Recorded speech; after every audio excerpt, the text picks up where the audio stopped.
Praise the Lord. தினம் ஒரு தகவல் மூலமாய் உங்களை சந்திப்பதில் மிகுந்த மகிழ்ச்சி அடைகிறேன். கர்த்தர் உங்களை ஆசீர்வதிப்பாராக.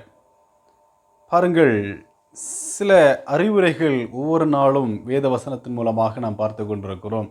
சில நல்ல ஆலோசனைகளை ஆண்டவர் நமக்கு தந்து கொண்டே இருக்கிறார்.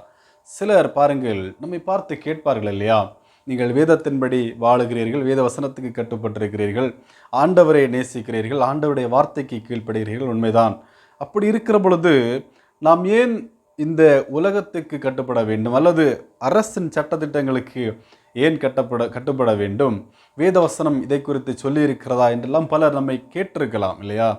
அப்படிப்பட்ட கேள்வி உங்களுக்குள்ள இருக்கும் என்று சொன்னால், இன்று ஆண்டவர் அந்த கேள்விக்கு பதிலை கொடுக்கிறார். பாருங்கள், நீதிமொழிகள் 24வது அதிகாரம் அதன் 21வது வேதவசனம் இப்படி சொல்லுகிறது: என் மகனே, நீ கர்த்தருக்கும் ராஜாவுக்கும் பயந்து நட, கலகக்காரரோடு கலவாதே.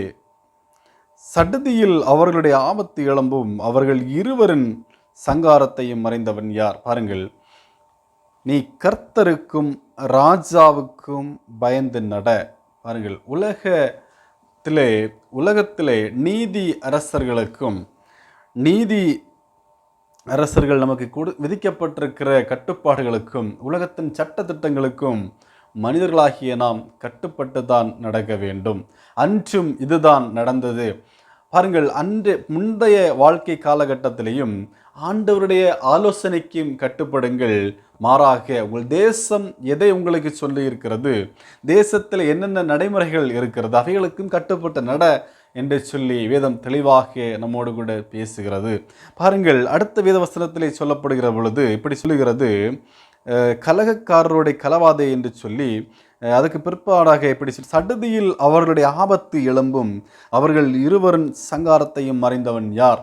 இல்லையா? குற்றவாளிகள், தீங்கு செய்கிறவர்கள், தவறு செய்கிறவர்கள், தேசத்திலே தேவையில்லாமல் கொலை குற்றங்கள், களவாணுகிற குற்றங்கள், இன்னும் பல வழிகளிலே மோசமான வாழ்க்கை வாழ்கிறவர்கள் அவர்களோட சேராதே என்று சொல்லியும் தெளிவாக வேதம் நமக்கு சொல்லுகிறது.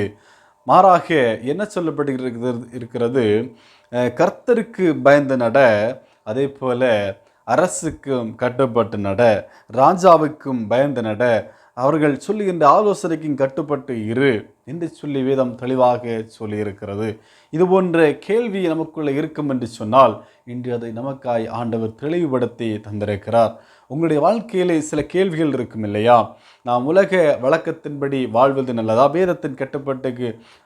வேதத்திற்கு மாத்திரம் கட்டுப்பட்டு வாழ்வது நல்லதா என்று பல கேள்விகள் ஒருவேளை இருக்கலாம். அப்படிப்பட்ட கேள்வியில் இருந்தால் ஆண்டவர் சொல்லுகின்ற காரியம் என்ன?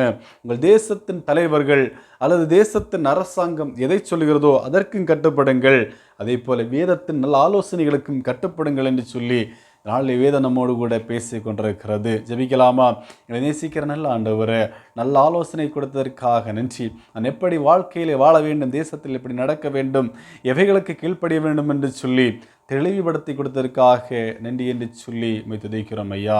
நீர்முடைய பிள்ளைகளோடு கூட பேசினதற்காக ஸ்தோத்திரம். துதிகரமையும் எல்லாமக்கே செலுத்துகிறோம்.